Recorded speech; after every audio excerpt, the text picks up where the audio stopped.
Salut les amis, j'espère que vous allez bien et bienvenue une fois de plus sur une nouvelle vidéo.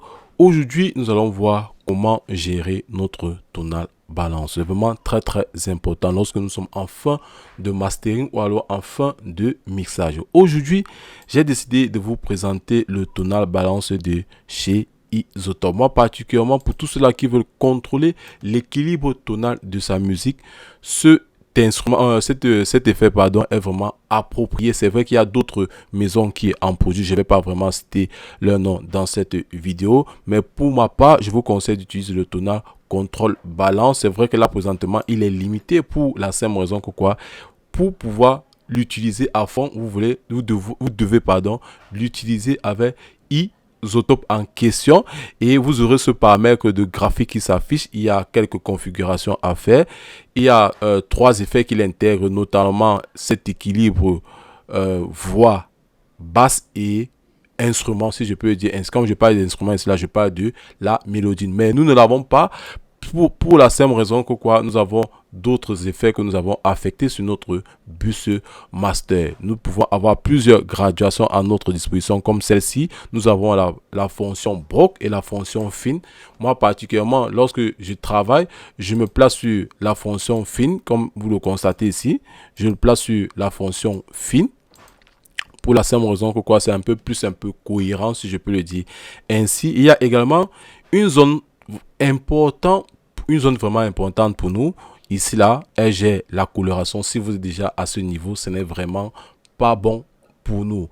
Mais comme l'être humain est sensible à ces trois fréquences qui sont les basses fréquences, les moyennes fréquences, les hautes fréquences, la maison Isotope a décidé d'un peu d'élargir le process en nous présentant quatre fréquences: les basses fréquences, les moyennes hautes fréquences, les moyennes basses fréquences, les moyennes hautes fréquences et les hautes fréquences. Il y a une très belle graduation ici qui s'en va de 30 à 10 000 et poussières que nous n'avons pas à notre disposition. Et il y a également ces presets que voici ici, ces différents presets. Vous voyez comment la courbe change quand j'utilise tel ou tel preset. Nous, ce qui nous intéresse ici, c'est le preset hip-hop pour la simple raison que c'est l'instrument que j'ai à ma disposition. Et pour petit rappel également, nous pouvons utiliser une référence d'un morceau en question.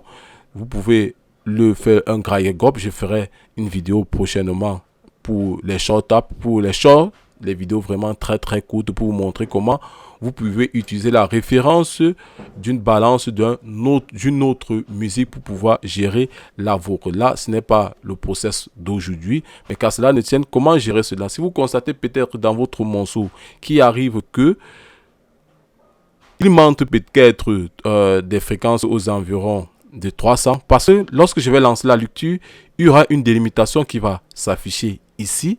Et cette délimitation, si vous êtes en deçà de cet intervalle, ça veut dire que il vous manque certaines fréquences à cette zone-là. Et pour corriger cela, vous avez juste besoin d'une égalisation que soit vous allez faire sur votre mastering ou alors soit vous allez faire sur votre bus, et généralement on l'utilise pour certains ou alors pour moi, si je peux le dire ainsi, quand je n'ai pas vraiment tout le process à ma disposition. Qu'est-ce que je fais? Je viens le corriger sur mon bus master, mais si j'ai cela à ma disposition, je viens tous l'ajuster sur mes différents bus ou alors sur mes différents stems.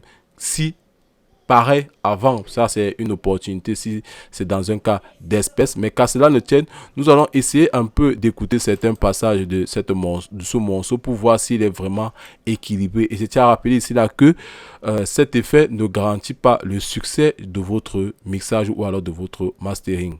Et il est juste là pour vous aider, pour ceux-là qui n'ont pas encore, une fois de plus, l'oreille affûtée pour pouvoir bien écouter leur morceau. Mais vous pouvez avoir cette oreille, mais si vous fiez trop à ce paramètre là également, vous pouvez vous tromper. Donc nous allons écouter.